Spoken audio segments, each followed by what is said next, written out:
നമസ്കാരം. Netflix release ചെയ്ത ഒരു വെബ് സീരീസിനെ കുറിച്ചാണ് ഇന്ന് നമ്മൾ മൺസൂൺ മീഡിയയിൽ സംസാരിക്കുന്നത്. അഭിഷേക് ചൗബെ സംവിധാനം ചെയ്തിരിക്കുന്ന കില്ലർ സൂപ്പ്. കൊങ്കണ സെൻ ശർമ്മ, മനോജ് ബാജ്പേയി, നാസർ, ലാൽ, കനി കുസൃതി തുടങ്ങിയവരാണ് ഈ ബ്ലാക്ക് കോമഡി ത്രില്ലർ സീരീസിൽ പ്രധാന വേഷങ്ങളിൽ എത്തിയിരിക്കുന്നത്. 50 മിനിറ്റ് അടുത്ത് ദൈർഘ്യമുള്ള 8 എപ്പിസോഡുകളുള്ളത് ഹിന്ദി, തമിഴ്, ഇംഗ്ലീഷ് ഭാഷകളിൽ നെറ്റ്ഫ്ലിക്സിൽ സ്ട്രീം ചെയ്യുന്നുണ്ട്. സീരീസിൻ്റെ ഒരു പശ്ചാത്തലം എന്ന് പറയുന്നത് പ്രധാന കഥാപാത്രം സ്വാതി ഷെട്ടി, ഭർത്താവ് പ്രഭാകർ ഷെട്ടി എന്ന പ്രഭുവിൻ്റെ കൂടെയാണ്.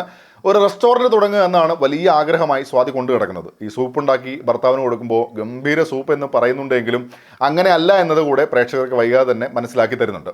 സ്വാതി ഒരു സ്ത്രീയുടെ അടുത്ത് ഈ സൂപ്പ് ഉണ്ടാക്കാൻ പഠിക്കാൻ പോകുന്ന സാഹചര്യമൊക്കെ തുടക്കത്തിൽ തന്നെ പറയുന്നുണ്ട്. പ്രഭു പരാജയപ്പെട്ടു പോയൊരു ബിസിനസ്മാൻ ആണെന്ന് കൂടെ പറയാം. പല വഴികൾ നോക്കിയെങ്കിലും എങ്ങും എത്താതെ പോകുന്ന ഒരു സാഹചര്യം. പ്രഭുവിൻ്റെ സഹോദരൻ അരവിന്ദ് ഷെട്ടി ഒരു അഴിമതിക്കാരനായ ബിസിനസ്മാൻ കൂടെയാണ്. ഈ കഥാപാത്രങ്ങളെയൊക്കെ എസ്റ്റാബ്ലിഷ് ചെയ്യുന്ന സമയത്ത് തന്നെ ഉമേഷ് പിള്ളൈ എന്ന കഥാപാത്രത്തെ കൂടെ പരിചയപ്പെടുന്നുണ്ട്. പ്രത്യേകത എന്താണെന്ന് ചോദിച്ചാൽ പ്രഭുവുമായി ലുക്കിൽ സാദൃശ്യമുള്ള വ്യക്തി കൂടെയാണ് ഇദ്ദേഹം. ഈ ഒരു സ്പേസിൽ ഇനിയും ഒട്ടേറെ കഥാപാത്രങ്ങൾ വരുന്നുണ്ട്.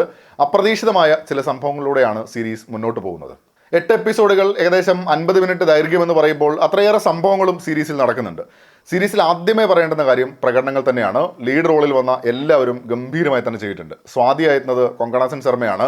അവരുടെ ആഗ്രഹം എന്താണ് എന്നത് തുടക്കത്തിൽ തന്നെ പറഞ്ഞു വെക്കുന്നുണ്ട്. ആദ്യത്തെ എപ്പിസോഡിൽ തന്നെ ആ കഥാപാത്രത്തെ ഏകദേശം കൃത്യമായി വരച്ചിടുന്നതും കാണാം. പിന്നീട് നേടാനും നഷ്ടപ്പെടാതിരിക്കാനുമുള്ളൊരു യാത്രയുണ്ട് സ്വാതിയുടെ. ഗംഭീര പ്രകടനം, ഓരോ സാഹചര്യങ്ങളും തരണം ചെയ്യാൻ ആ കഥാപാത്രം എടുക്കുന്ന എഫേർട്ട്, ശ്രമങ്ങളൊക്കെ കിടിലനായി തന്നെ സ്ക്രീനിൽ കൊണ്ടുവന്നിട്ടുണ്ട്. പ്രത്യേകിച്ച് ഡബിൾ സ്റ്റാൻഡ് പരിപാടിയൊക്കെ കിടിലനായിരുന്നു.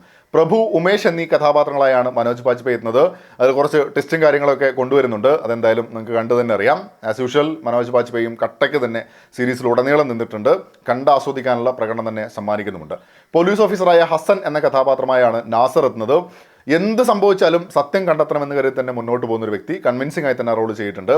കീർത്തിമ എന്ന കഥാപാത്രമായാണ് കനി കുസൃതി എത്തുന്നത്. നല്ല സ്പേസുള്ള റോൾ തന്നെയായിരുന്നു, നീറ്റായി തന്നെ ചെയ്തിട്ടുണ്ട്. ചാൾസ് ലൂക്കാസ് ആയിരുന്ന ലാലിൻ്റെ പ്രകടനവും മികച്ചതായി തന്നെ അനുഭവപ്പെട്ടു. വന്ന എല്ലാവരും ആ റോളുകൾ നന്നായി തന്നെ ചെയ്തിട്ടുണ്ട്. എല്ലാ കഥാപാത്രങ്ങൾക്കും കൃത്യമായ ഐഡന്റിറ്റി നൽകിയിട്ടുണ്ട്. അവരുടെ പെരുമാറ്റത്തിലും സംസാരത്തിലുമൊക്കെ അവർ ഐഡന്റിറ്റി നിലനിർത്തി തന്നെ കൊണ്ടുപോകുന്നതിലും അതിലൂടെ കൊണ്ടുവരുന്ന തമാശകളും ഒരു പരിധിവരെ സീരീസിൽ വിജയിക്കുന്നതും കാണാം. ആദ്യ എപ്പിസോഡിൽ തന്നെ സൂപ്പ് ഉണ്ടാക്കി കൊടുക്കുമ്പോൾ ഭർത്താവ് പ്രഭു പറയുന്നുണ്ട് കില്ലർ സൂപ്പ് എന്ന്. പിന്നീട് മുന്നോട്ട് പോകുമ്പോൾ ചിലയിടങ്ങളിൽ ഈ സൂപ്പ് അത്ര പ്രാധാന്യമുള്ളതായി വരുന്നില്ല എങ്കിലും ലാസ്റ്റ് എപ്പിസോഡിൽ ശക്തമായി തന്നെ തിരിച്ചു വരുന്നുണ്ട്. ലവ് ആണ് സീരീസിൽ പ്രധാന വിഷയമായിട്ട് പരിഗണിക്കുന്നതും. തൻ്റെ ജീവിതത്തോടും മറ്റൊരു വ്യക്തിയോടുമൊക്കെയായി പല കഥാപാത്രങ്ങളിലൂടെ അതിൻ്റെ ഡയമെൻഷൻസ് വിശാലമായി വരുന്നതും കാണാം സീരീസ് മുന്നോട്ട് പോകുന്ന സമയത്ത്. തുടക്കത്തിലെ ഒരു പ്രധാന സംഭവം പ്രഡിക്റ്റബിൾ ആയിരുന്നുവെങ്കിലും പിന്നീട് അതിൻ്റെ സാധ്യതകളെല്ലാം മാറ്റി തന്നെ സീരീസ് മുന്നേറുന്നുണ്ട്. എടുത്തു പറയുന്ന ഒരു കാര്യം തന്നെയാണ്. ടെക്നിക്കൽ സൈഡിലും നല്ലൊരു ഔട്ട്പുട്ട് തന്നെയാണ് സീരീസ് സമ്മാനിക്കുന്നത്. നമ്മൾ ഇതുവരെ കണ്ടിട്ടില്ലാത്ത അല്ലെങ്കിൽ കേട്ടിട്ടില്ലാത്ത കഥയോ കാഴ്ചകളോ സംഭവങ്ങളോ ഒന്നും അല്ല സീരീസ് പറയുന്നത്. ഇവിടെ എത്തുമ്പോൾ ആ ഒരു സ്പേസിനെ നല്ല രീതിയിൽ എസ്റ്റാബ്ലിഷ് ചെയ്യാനും തമാശയും ത്രില്ലും ഒക്കെ കൊണ്ടുവരാനും സാധിക്കുന്നുണ്ട്.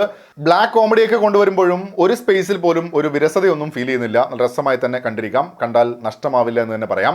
നിങ്ങളും സീരീസ് കണ്ടിട്ടുണ്ടെങ്കിൽ അഭിപ്രായങ്ങൾ കമൻറ്റ് ബോക്സിൽ പങ്കുവെക്കുന്നു വരുന്നു. മറ്റൊരു വീഡിയോ ആയിട്ട് നമുക്ക് വീണ്ടും കാണാം. അതുവരേക്കും ടേക്ക് കെയർ, ബൈ.